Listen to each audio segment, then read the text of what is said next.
So with the Dean, we're going to talk a bit about the strategy and the main cost to create the new strategy. That's indeed a very good question, Rendy, because you don't want to have a new strategy out of the blue based on some ideas that do not really belong to the school. So that was not the issue. The main driver was the organization itself, were the people in the organization and the members of the community, such as students.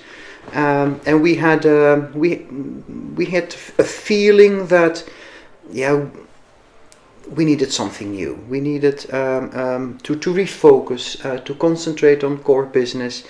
And we also saw that in Elsevier Keuzegids, for example, we were used to pole positions, number one positions, and some of our programs, and by the way, they're all still doing good, there is no problem, but some of our programs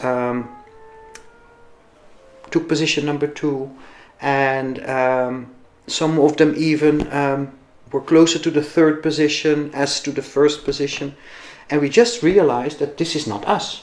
Yeah. This is not what we want to be, and that was the main trigger. And of course, you live in a dynamic world. Higher education is in a change as well, and we hear that from ACSB and EQUIS, our international accreditors.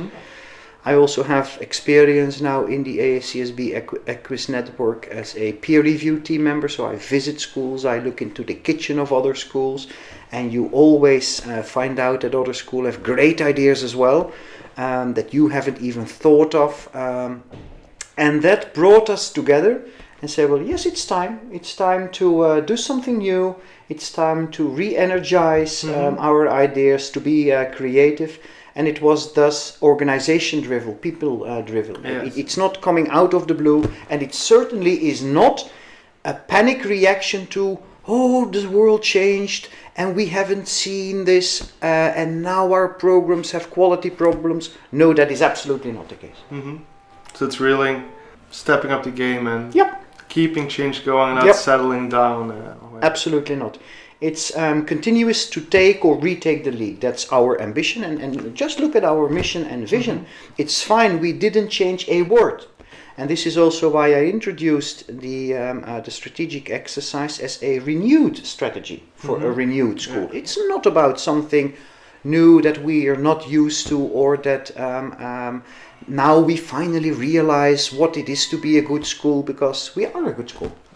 That is true, especially when you go abroad, you see absolutely. there is a quality difference. Yeah. Yes. You mentioned the book, Who Moved My Cheese? You told me the book, I think the title 4 weeks ago in a board meeting. The same day I read it or listened to the audio version. It's a very thin book. Yeah. I think it's a great book. It is. Yes. Change. Yeah. It's going to be a huge change here in a fairly young faculty. Yeah. Depends how you look upon it. Yes, change, but we're used to change. We're always been very entrepreneurial. We always try new things first ahead of the others. So it's not that kind of change that will make us feel that we are changing. The major change, I think, that will ensue from the new renewed strategy is that we're going to move cheese in order to create more cheese. That is essentially, we have been working, and we've been very successful, so I do not want to throw away the success. We've been very successful with the structures of 84. And we have added to the structures, we've refined the structures, and we elaborated on them, and we've got more institutes and new departments and new groups. But now we're at a stage where we see new scientific disciplines, cross-disciplinary fields emerging. We have to ask ourselves, why shouldn't we, if you have a major revision, why shouldn't we try to change and simplify the organization? Because if you start in a form and you keep the form essentially the same for 30 years with add-ons here and new initiatives there and pilots and projects, then it's a normal point, I think, in your life cycle that you say, well, okay, we're doing so many things. We have so many units and subunits that the point is here that we say, but if we focus on core business, bachelor, master, postgrad education and research, how can we simplify and how can we bring dynamics back into the game? Yeah, that's true. Especially over our growth, things have definitely become less simple, right? Absolutely, that's always the case, and you yourself know that with the study associations. You start in a certain way, things evolve, you look for synergies, you expand your portfolio, you're doing more and more things, and then you find out that other people, the other study association, is doing exactly the same thing, is faced with exactly the same challenges, and you start realizing that the two together are stronger. The same is happening here within the school. So we've got very successful bachelor programs. We've grown in the number of students. We have many programs, many tracks, and the tracks evolve more or less in their own way. And now it's appointed to bring all those initiatives in several programs, fields, economics, business, marketing, finance, whatever it is, back again on the level of bachelor education and say, well, if we sit together, how can we simplify and how can we refocus on quality and take the new initiatives that we all want?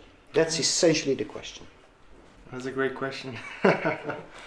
If we have the students, we're trying to create a better community. Yep. What could the students do to help us? Well, first of all, they have already done a lot. They have been active more than a year now in strategic forces. We have also a strategic group that was the student-driven strategy group.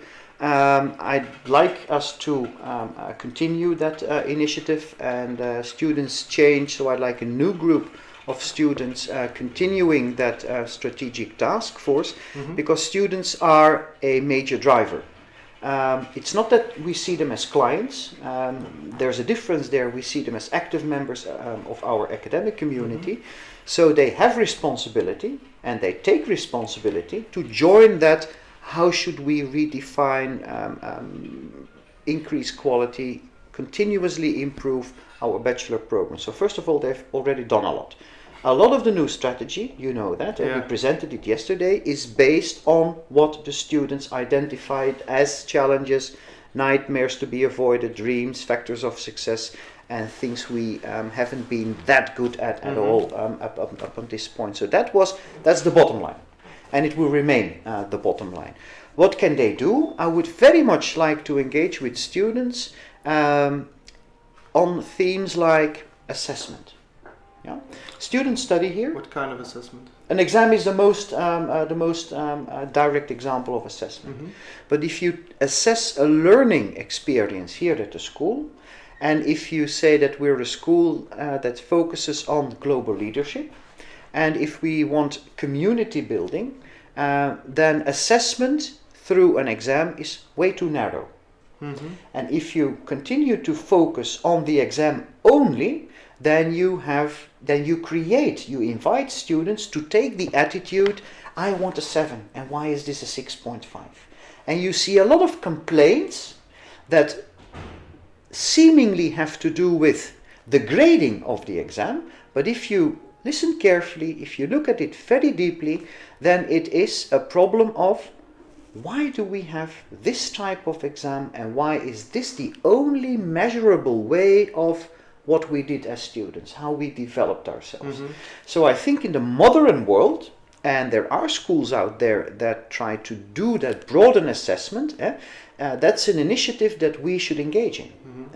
And this also means that the student has got to take his or her responsibility, because he's an active agent in his or her learning process. It is not only about the grades and the exams, it's what can we contribute to, or what can I as a student contribute to my own learning, what can I contribute to the learning of others, and how can I enrich mine and the other, because that's community, learning experience.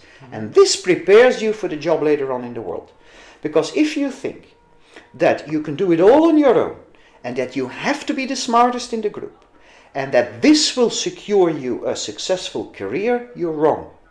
Companies hire people who stimulate others in better performance, who can lead people to the next level.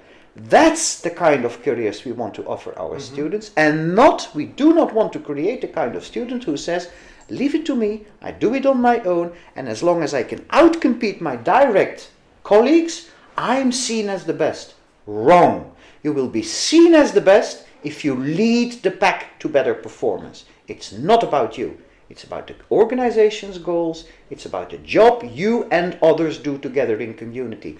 And I think that is crucial in the new world. That's a very, very strong point. I agree. Yeah. I personally also, I think exams are just a test of your memory and not your skills. Absolutely. Because that's in the end what you do. You learn by heart. But that's a very good point. I think so too. And again, the point is not that you can make this happen by a set of rules, or that you can have an exam regulation that makes that happen. This is attitude. Yeah. This is also involvement of the students. And yes, we focus on the students that want to have that kind of learning experience and that want to take part of that kind of responsibility. And again, essentially, if you look at the corporate world, just open your eyes. The typical corporate hierarchical structure, yeah, it's still there, and some companies still benefit from that structure. But if you look at the new, most innovative companies, they have flat structures, dynamic teams, functional responsibilities, and of course responsibilities to take the others on, to lead in teams, multidisciplinary teams, and every leading employee or every leading manager in a company is part of several teams, and he is not kind of here in an organigram that looks like a pyramid. If you look at Microsoft, if you look at Apple, but if you also look at biotech companies, if you look at in logistics, in smart services or the servitization, it is about teaming and not belong to one team, but continuously belong to dynamic teams according to the problem you need to solve. And I think we as a PBL, as an SBE that is used to this kind of thinking, is in pole position to lead students to that market, to that business world with the perfect skills. Not just become someone a high average, but become a leader. Absolutely. I think that's a great point. Yeah. And that's the bottom line of our strategy, because that's what the students want. That's what they are looking for. That is not always that they realize what is asked from them going on, but that will be clear. And I do trust and believe in the students that it's exactly that they're looking for, and that they will take up that responsibility. I have no shred of a doubt. So the number one thing we can ask for our students is take the responsibility. Yep. Take that attitude and lead your group. And forget about the best way of success is that I study, and that if I understand a problem or an assignment, and that if I have the solution, the best thing for me to do is not share it, because that gives me a competitive advantage. In the short run and in a typical form of an exam, that may be true, but that's exactly what we'd like to avoid, because we know that this is not the behavior companies, corporate world, the world, society at large is looking for people to lead their organization. They're looking for connectors, they're looking for leadership, and it's not, you have to prove that you are top. But the performance is measured by bringing others to the top. I think that's a great point to close it with. Take the advice, see what you can do about it, and thank you. Yep. And you can do a lot as students, because you're, as I said, active and dynamic members of the academic community. And this is why this is a shared strategy with a clear vision on what it means to be a Maastricht University School of Business and Economics student. Yeah, and that's something to be proud of, to be very honest. Oh, absolutely. Yes. Oh, thank you. And today it's gonna be different. Our topics revolve around change and decision making, two of the most difficult things in life. First, I'll speak with the International Relations Office about your study abroad. Then I'll talk to the Dean about our renewed strategy. So, for people making the decision right now, I think Thursday or Friday is the deadline for going abroad. This week? Yes. Thank you for telling me. Oh wait, you need to subscribe too? Yeah.